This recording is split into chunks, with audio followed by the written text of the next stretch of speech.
Reg, we're hot on this topic here and everybody in America is talking about this. Is Ben Simmons a rookie? You're asking me personally? Yes. No. He's not a rookie. So he shouldn't be eligible for Rookie of the Year. I've never been a fan of that. I know the league does that if you don't play your rookie year and you're out for some unforeseen injury. When you come back, you're slated to be a rookie. You're working with NBA trainers, NBA coaches. You're getting and I know that, like, he never played an NBA game, but you're around the NBA lifestyle. You're traveling with the team, even though you're not participating. You're around that environment. You're in NBA weight rooms. You're watching NBA film. So personally, no, but I still think he will win the Rookie of the Year. In my opinion, I'm going to be voting for Donovan Mitchell for Rookie of the Year. But he is not – it's like you're a redshirt freshman. A redshirt freshman is a little bit more ahead of the game than a regular freshman coming in because he's been around that system. Here's a stat for you. 5 rookies have led their team in scoring, and their teams won at least 45 games in NBA history. I bet you I can name them. Okay. Larry Bird. Yes. David Robinson. Yes. Maybe Wilt Chamberlain. Yes. I would put Michael Jordan in there. Michael Jordan. No. I don't think they were very good, though, when they got there, when he got there. Oh, yes, they weren't. They weren't. Orlando. I've got 3 of the 5. Orlando. Yeah, wasn't Orlando. Who were the other 2? Orlando, Kareem Abdul-Jabbar when he was with the Bucks. Kareem, that's right. And, right. And Magic Johnson. No. Donovan Mitchell. Who was a bad rookie? Donovan Mitchell, yes. Sure. Okay, yes. Yeah. All right. That's pretty good. Yes, and you're right. Orlando Woolridge and Reggie Theus. That was not scaring anyone back when Michael Jordan was a rookie. Reggie Theus was, I remember didn't Jordan and Reggie Theus have like a thing? Like Mike always tried to go after Reggie Theus. Do you remember that? I don't know. I do not know. But Reggie Theus was a bad boy back in his day, especially his UNLV days. He was. Oh, yeah. He was good.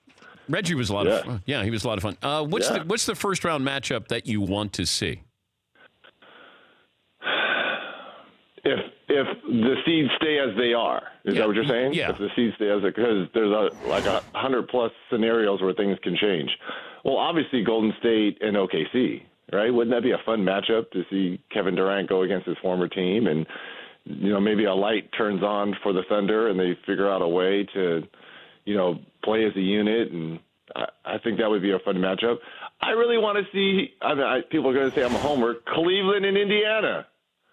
Okay. Indiana has had Cleveland's number this year. Victor Oladipo really has put the Pacers on their back. I think they are playing, if as good as anyone in the Eastern Conference. And look, I don't think the Pacers can beat Cleveland, but I sure think it would be an interesting matchup, especially what happened the last couple of years. I mean, Paul George had a couple of those shots. They were close games in the first 2 games last year versus the Cavs. I think that'd be a fun matchup to watch. How close will the MVP race be?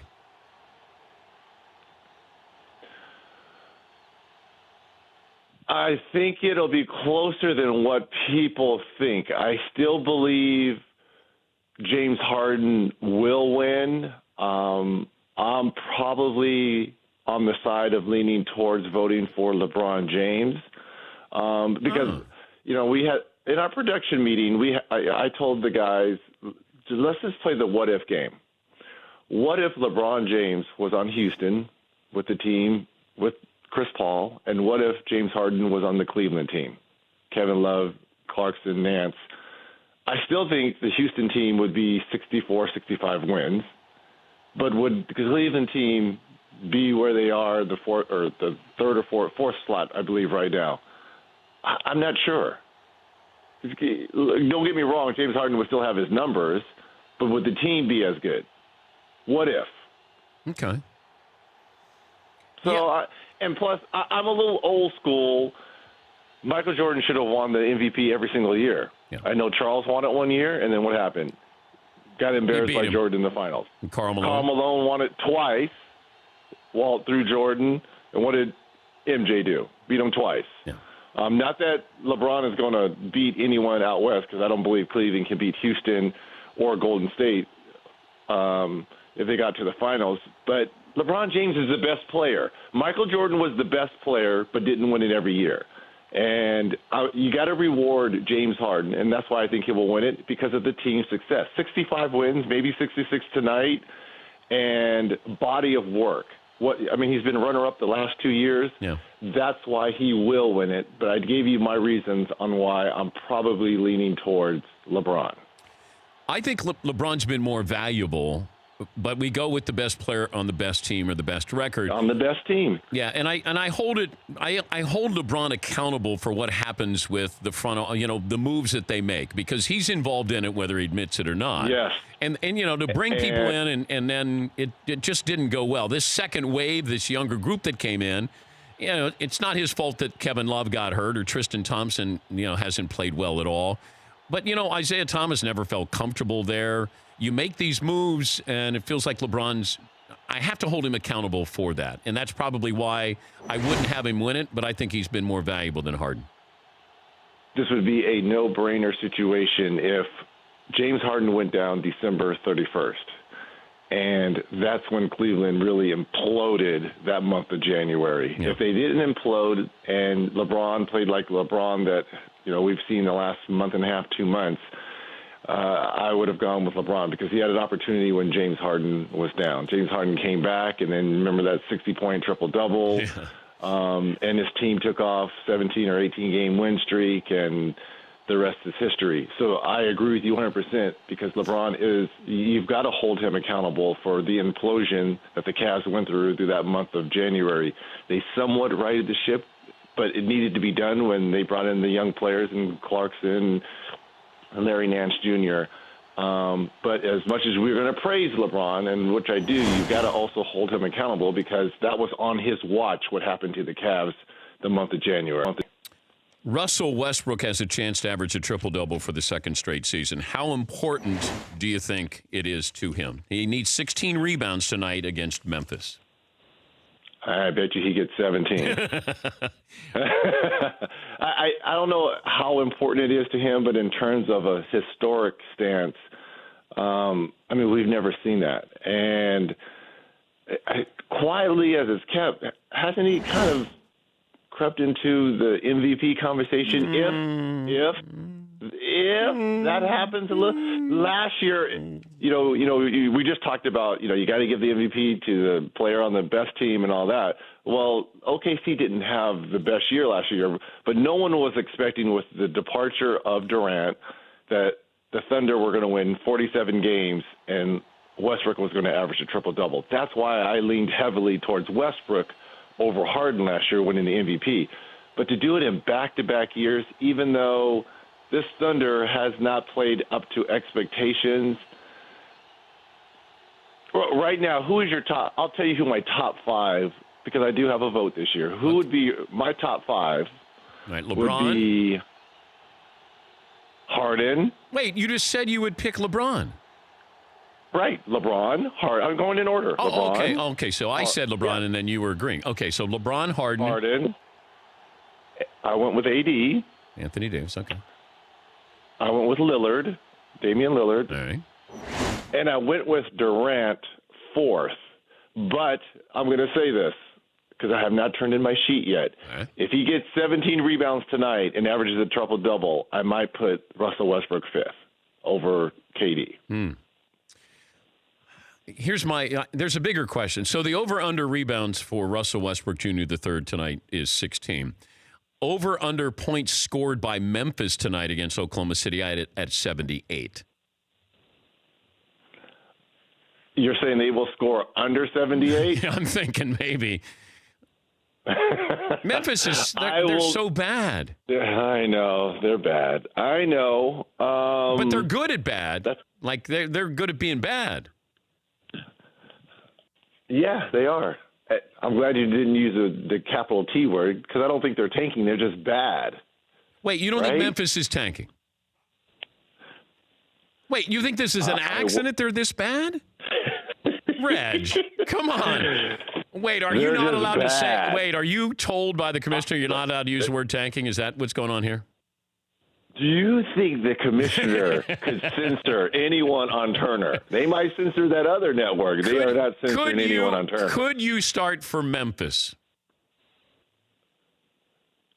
No, we had this conversation 4 or 5 years ago during the playoffs versus San Antonio when I said you got in trouble. Lee Charles, and then the whole starting five wanted to attack me.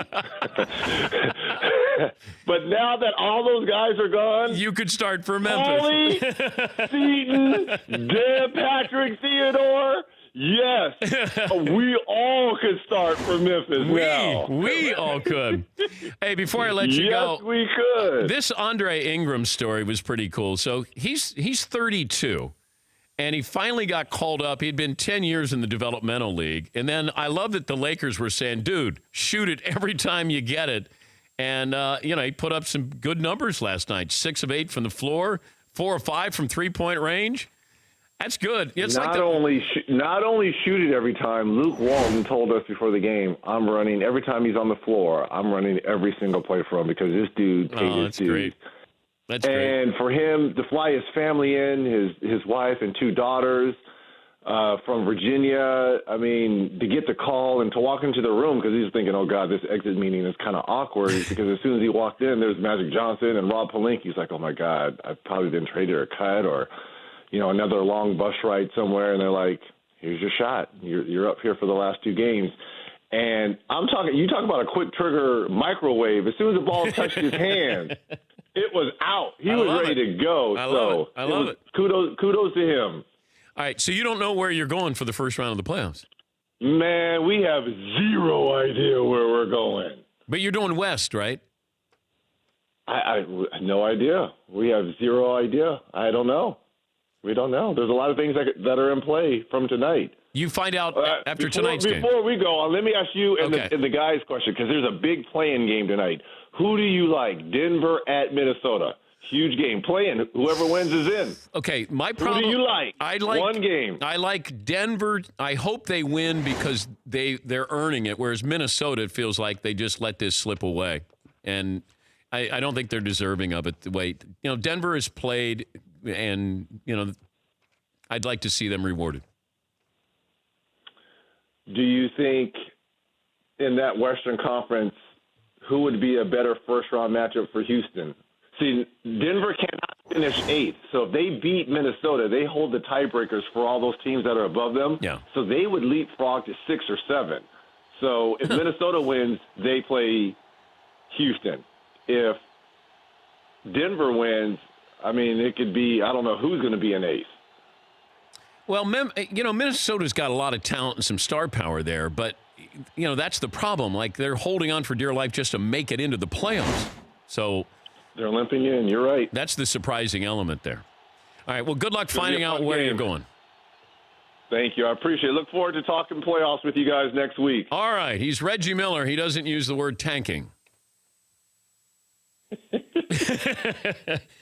Thank you, Reg. They were tanking. There you go. Memphis, they weren't playing up to expectations. Is that close to tanking? Yeah, something like that.